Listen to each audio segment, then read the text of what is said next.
यार न्यूयॉर्क में एक बार एक आदमी अपनी गर्लफ्रेंड के साथ रोड की साइड पर गाड़ी लगाकर कुछ अश्लील हरकतें यानी रोमांस कर रहा था और तभी वहां पर एक पुलिसमैन आ जाता है और उसे लाइसेंस दिखाने को बोलता है।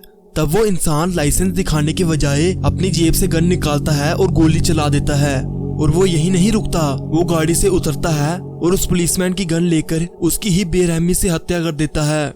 फिर काफी टाइम बाद जब पुलिस उसको उसकी गर्लफ्रेंड के अपार्टमेंट में ट्रैप कर लेती है और हर तरफ से मशीन गन से फायर करके उसका एनकाउंटर कर देती है, तब उसकी बॉडी के पास से एक पेपर मिलता है जिसमें लिखा होता है, under my coat there is a very heart but a kind one that would do nobody any harm.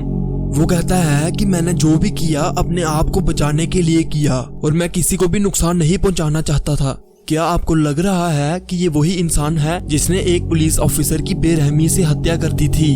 आप खुद ही सोचो, इतना बड़ा क्रिमिनल अपनी गलती के लिए अपने आप को ब्लेम नहीं करता, तो जिन लोगों से आप अपनी जिंदगी में मिलोगे क्या वो अपनी गलती के लिए खुद को ब्लेम करेंगे, अपनी गलती मानेंगे? इन सिचुएशंस में लोगों को हैंडल करना बहुत मुश्किल हो जाता है। तो इस वीडियो में हम लोगों को हैंडल करने की कुछ प्रिंसिपल्स डिस्कस करेंगे। Principle number 1, don't criticise, condemn और complain, the triple Cs formula. अब आप तो देख ही चुके हो कि कोई जितनी मर्जी बड़ी गलती कर ले वो उसका ब्लेम अपने ऊपर नहीं लेता। तो क्या आपको लगता है कि जब आप सामने वाले को उसकी गलती का एहसास दिलाओगे तो वो एक्सेप्ट करेगा? इसका आंसर है नहीं। और ऐसा इसलिए है क्योंकि जब भी आप किसी को क्रिटिसाइज करते हो तो वो क्रिटिसिज्म सामने वाले को डिफेंसिव पोजीशन में डाल देता है और अपने आप को जस्टिफाई करने के लिए मजबूर करता है। क्रिटिसिज्म आसानी से सामने वाले का ईगो हर्ट कर देता है। तो अब आप बोलोगे कि अगर क्रिटिसिज्म ना करें, सामने वाले को उसकी गलती का एहसास ना दिलाएं, तो ये सिचुएशन कैसे हैंडल करें? तो इसके लिए आप इस स्टडी को ध्यान से समझना। B.F. Skinner, world famous psychologist, एक एक्सपेरिमेंट करते हैं जिसमें वो एक एनिमल को उसके बुरे बिहेवियर के लिए पुनिशमेंट देने के बजाय वो उस एनिमल के अच्छे बिहेवियर पर उसे रिवॉर्ड करते हैं। तब उन्हें पता चलता है कि रिवॉर्ड मिलने पर वो और अच्छे से बिहेव कर रहा है। बाद में और भी स्टडीज आती हैं जिससे ये प्रूफ हो जाता है कि ये एक्सपेरिमेंट इंसानों पर भी सिमिलरली इफेक्ट करता है। तो अगर आप किसी से भी अच्छे रिलेशंस बनाना चाहते हो तो उसके बुरे बिहेवियर पर बुरा भला बोलने और क्रिटिसाइज करने से अच्छा उसके अच्छे बिहेवियर पर उसकी तारीफ करो। अब एक और ग्रेट साइकोलॉजिस्ट का कहना है कि जितना लोग अप्रूवल और कॉम्प्लीमेंट्स के लिए तरसते हैं उतना ही लोग बेइज्जती होने पर भड़कते हैं। चलो ये मैं आपको एक एग्जांपल से समझाता हूँ। जॉर्ज एक इंजीनियरिंग कंपनी में कोऑर्डिनेटर था और उसकी सारी रिस्पॉन्सिबिलिटीज में से एक रिस्पॉन्सिबिलिटी ये भी थी कि उसको चेक करना पड़ता था कि सभी एम्प्लॉयज ने फील्ड पर हार्ड हैट्स पहनी है या नहीं।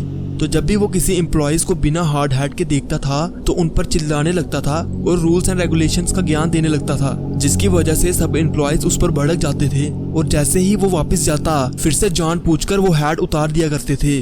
काफी टाइम तक यही चलने पर जॉर्ज ने इस सिचुएशन को हैंडल करने का एक नया तरीका सोचा। इस बार वो उन पर चिल्लाने और डांटने की बजाय उनको पूछता है कि क्या ये उनके सिर पर अनफिट या अनकंफर्टेबल है। फिर वो बोलता है कि अगर ये हैट आपके सिर पर अनफिट या अनकंफर्टेबल है तो मैं आपको दूसरी दिलवा देता हूँ। और लास्ट में वो बहुत प्यार से उन्हें समझाता है कि अगर आप ये हेलमेट नहीं पहनोगे तो कोई भी हादसा होने पर उनके सिर पे इंजरी हो सकती है। और वो इस हेलमेट के बहुत सारे फायदों के बारे में समझाने लगता है। ये तरीका बार बार रिपीट करने की वजह से लोग खुद ब खुद हेलमेट पहनना शुरू कर देते हैं। तब उस इंजीनियर को समझ आता है कि बेइज्जती करने और चिल्लाने की बजाय अगर वो सामने वाले की प्रॉब्लम पूछेगा और उसे प्यार से समझाने की कोशिश करेगा तो सिचुएशन हैंडल करना काफी आसान हो जाएगी।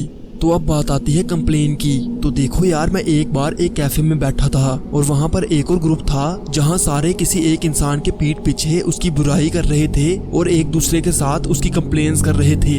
और उनमें से एक लड़की भी थी जो किसी के बारे में बुरा भला बोल रही थी और सब उसकी बात से एग्री भी कर रहे थे। तो थोड़ी देर बाद मैंने देखा कि वहाँ से वो लड़की उठी और उन सबको बाय बोलकर चली गई। और जैसे ही वो वहाँ से गई तो उसी के ग्रुप वाले उसी की बुराई करने लगी कि ये कंजूस है, ऐसी है, ये वैसी है। तब मुझे एक बात तो समझ आ गई कि अगर हम किसी ऐसे इंसान के साथ हैं जो हमारे सामने सबकी कंप्लेन करता है तो ये तो 100% गारंटीड है कि वो हमारे पीठ पीछे हमारी भी कंप्लेन करता होगा। तो सिंपल सोल्यूशन है कि ना तो खुद किसी की कंप्लेन करो और ना ही ऐसे लोगों के साथ टाइम स्पेंड करो जो हमेशा दूसरे की कंप्लेन करते रहते हो। तो आज के लिए इतना ही। और सबसे बड़ी बात, अगर आप चाहते हो कि हर जगह आपका फर्स्ट इंप्रेशन बेस्ट हो, आप अपनी कम्युनिकेशन से सबको अट्रैक्ट कर लो और आप हर किसी की जिंदगी में मोस्ट इम्पोर्टेंट पर्सन बन जाओ, तो इस प्लेलिस्ट को जरूर चेकआउट करना।